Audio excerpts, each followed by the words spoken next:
जय गणेश। मित्रों, मेरा विषय है उत्तरार्ध और पूर्वार्ध। प्रकृति के स्वभाव, उसके पक्ष, मनुष्य के कर्म और प्रकृति से जुड़ाव। सभी विषयों के मैंने दो पहलू माने हैं, यानी कि सभी विषय दो भाग पर आकर रुक जाते हैं। दिन का रात, सही का गलत, जीवन का मृत्यु और स्वर्ग का नर्क। इस प्रकार पुरुष का दूसरा भाग स्त्री है। मानव की उम्र का आधार वैसे तो हमारे हिंदू धर्म में 4 वर्णों में विभाजित किया गया है, लेकिन हम बात कर्म की करने चलें तो आज के इस जीवन का एक मोटा मोटी रूप यानी कि आधार कालखंड 100 वर्ष का तय किया गया है। मानव के कर्म या पूर्व जन्म के कर्म, सुख दुख सभी का एक हिंदू धर्म में स्थान है, जिसके चलते आज मानव पूर्व युग की अपेक्षा जल्दी ही संसार से विदा हो जाता है, अकाल मृत्यु हो या किसी बीमारी का अन्य कारणों से। अतः मानव 100 वर्ष की आयु को पूर्ण करना आज के इक्का दुक्का उदाहरण देखने को मिलते हैं। लेकिन आज हम मूल बात पूर्वार्ध और उत्तरार्ध, ऐसा इसलिए कि आज का युग कर्मशील और कर्मठ बने रहने का है। पूर्वार्ध मानव जीवन का प्रथम हिस्सा यानी जन्म से 50 वर्ष का काल पूर्वार्ध। इसमें मानव का जन्म, बाल्य, युवा के समय समस्त चरणों को पूर्ण करता हुआ अपने समस्त कार्य अपने परिवार वृद्धजनों के निर्देशों मार्गदर्शन के साथ अपने जीवन को सफल बनाता है। इस काल में मानव पर मानसिक बोझ कम होता है, क्योंकि परिवार में कार्य बंटा रहता है। चाहे शादी करने और उसके बाद बच्चों का जन्म हो, शिक्षा दीक्षा, उनका विवाह, यह मानव के 50 वर्षों के जीवन में अमूमन तय कर लिया गया जीवन का सफर होता है, जिसमें माता पिता, दादा दादी, नाना नानी सभी के सानिध्य में गृहस्थी चलती है। मानव अपने लक्ष्य को मात्र आजीविका, धन संग्रह, संचय, अर्जित पर ही लगा रहता है। इसमें भी पिता का मार्गदर्शन का विशेष सुझाव रहता है और अपने कई मानव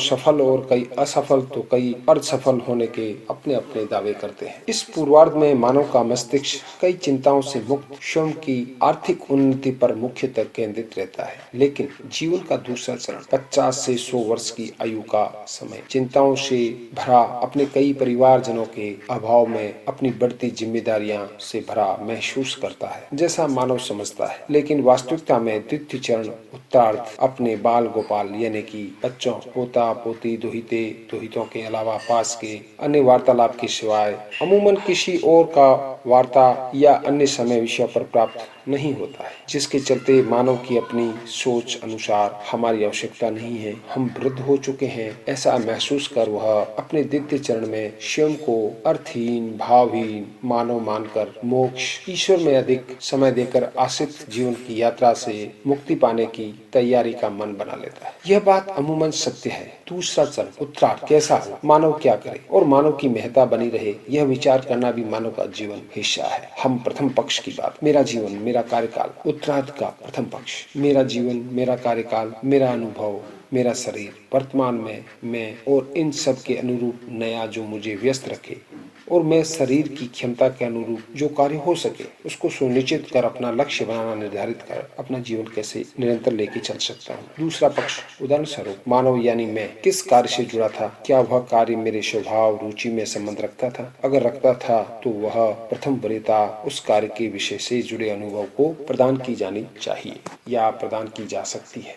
लेकिन मानव जीवन में यानी मैं मेरे युवा काल में कार्यों में, आर्थिक मारामारी में, आपाधापी में मेरा मूल स्वभाव रुचि कार्य से, जैसे लेखनी, चित्रण, निर्माण, संगीत या अन्य कोई भी जिसे भूल गया था, उससे दूर हो गया या दूर हो गया था, उसे चिन्हित कर एक विचार तय करना चाहिए। क्या मैं उसे जीवंत कर सकता हूँ? एक विचार अवश्य होना चाहिए। बात हम समय की करें। समय 50 के बाद यानी कि उत्तरार्ध में 50 के बाद मानव स्वयं को अकेले सा महसूस करता है, ठगा सा महसूस करता है। बड़े स्तर पर तो समय उसके पास पर्याप्त रहता है, अतः अपना कार्य जैसे आर्थिक रूप से अपने स्वयं के विचार दायरों के बाहर का न हो, ताकि हम चिंता, क्षोभ या एकांत को अपने से दूर रख सकते। तल्लीनता मानव का सभी मुख्य विषय जो रुचि को पूर्ण करने के अनुकूल हो, तो फिर उसमें आदमी की तल्लीनता लगती है। जब यह सब पूर्ण हो जाता है तो उसके बाद हमें उस कार्य को पूर्ण करने के लिए स्थान यानी कि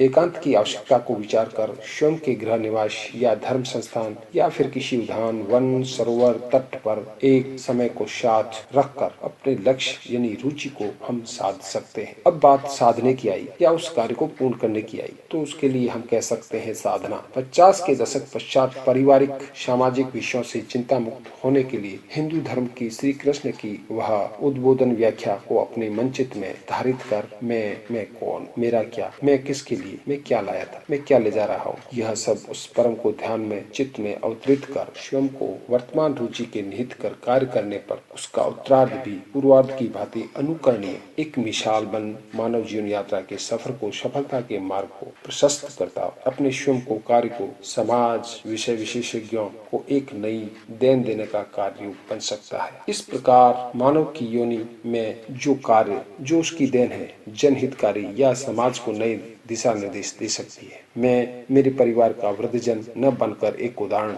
गर्व की अंतिम सफर की कड़ी में लय को साधता जीवन यात्रा का सफर पूर्ण करूं। मेरे विचारों का तात्पर्य या वर्णन मात्र सोच विचार से बाहर निकलकर निरंतर यात्रा की ओर चलते रहने का है। अतः मैंने मेरे जीवन यात्रा को 2 हिस्सों में, पूर्वार्ध और उत्तरार्ध में विभाजित किया।